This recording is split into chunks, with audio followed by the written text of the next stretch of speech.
Okay, so this is our presentation of the last iteration of our prototype that we have made for our final exam assignment in the course system development. In the course, we've chosen to have a collaboration with the canteen at the university, which is run by a company called Jespers Torvekøkken. Jespers Torvekøkken sells coffee carts in a paper format, which we thought that we would like to make a digital version of. So that has basically been our project for this semester. As you can see, this is the latest iteration of a prototype that we've made. The screen right here is the first screen, or the first page that you'll see when you download the app and open it. Here you're asked to write your phone number and a password that you would like to log in with. And then you press Opret Kaffekort or Create Coffee Card. When you get to this page, this is your coffee card. And it's very, very simple. It says, hello, you have 0 clip available. So we can't get any coffee right now with this coffee card. So what we have to do, or you can see if we click here, use clip, we're told that we don't have any clip. We have to buy some.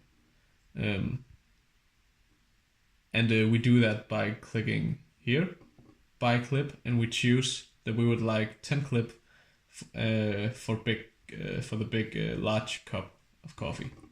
And we choose to pay with mobile pay, and we confirm the purchase right here. And then we get to this receipt that tells you that you've just bought 10 clip. Now you can see we have 10 clip available. So if we press this green button, use clip, it says, we can choose the amount of clip that we want to use. We added this option due to a request because some people said that they would like to have more options if they were to buy coffee for a friend also. So let's say I'm buying coffee for myself and a friend, so I choose 2 cups and I confirm it. So this is the receipt screen that you get to when you use clip. We have put in a moving GIF, so it wouldn't be as easy to replicate a receipt screen. The screen also tells you how many clip that you've used. It says you've used 2 clip. Thank you for your purchase. And then it tells the date and the time when I made the purchase. So the idea is that when you've filled up your cups, you go up to the counter and show this validation screen to an employee who will then nod, and then you can go on with what you were doing. That will of course be hard if you have a cup in each hand, but just imagine it. Then we can press back to the front page, and now we can see that we have 8 clip left. An additional feature that we added due to a request from some employees at Jespers Torvekøkken was a page with some practical information about the canteens. And right here we can see the opening hours of the canteen, and where Jespers Torvekøkken also have other canteens at other campuses at the university.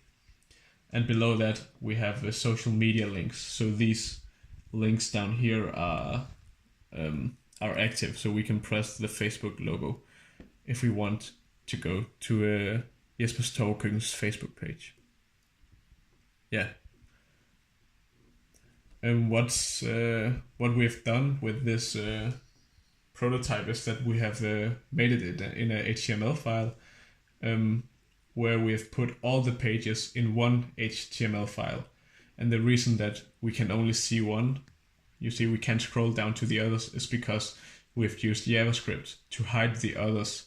So right now the coffee cart page is visible on the front page, but when I press the About Us button, the front page will be hidden. and the About Us page will be shown. We had to do this because we're using the browser's cookies, and if the browser updates, so if I pressed this and we went to a new page, the browser would update, which would mean that the cookies would not be saved. So if we went back to the front page, we would then again have 8 clip, and then that wouldn't be good when we made the user test, because that would only confuse the customers who tried the product. If you pan over to this screen. Oh, one moment. Can you spend too many clips? Can you? Oh yeah. So if we try to use more clip than we have, you see we have 3 left. If we choose that we want to use 4, the computer tells us you can't do that because you don't have enough. So here we'll have to say 3, which is the maximum, and the purchase is confirmed, and you can go back and you can see we have 0 clips left. Yeah. So if we go over to this screen, you can see the code that we've written, and as I said before, everything, all the pages are written in one HTML file. So this, for example, represents one page. This is one of the confirmation pages where I have to confirm a purchase.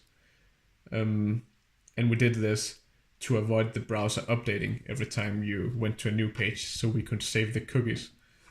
If we go down here, we can see where the cookies are stored. This is the code for the cookies, and every time when we want to make a new user test, we just update the page, and when we add when we have 0 clips and we use a function which is down here, this function, it will add 10 clip to the cookies, so as a cookie, so the cookie will remember the amount of clips you have. Another thing we use JavaScript for is the event listener function that you can use in JavaScript, or method, and it's basically where you connect a function to an event. So the event that we've used is the click event, which means when you click or push something, an event will go off, and in this case, when you push a button, the event will be that one page is hidden and another page is shown. And the styling of our prototype is of course made with the CSS, and this is the CSS code. This is also where we put the frame that surrounds the screen in the prototype. If we didn't have a frame, it would just fill out the entire screen of the laptop on which we showed the prototype. So yeah, that's all. That's how we made our prototype for the course.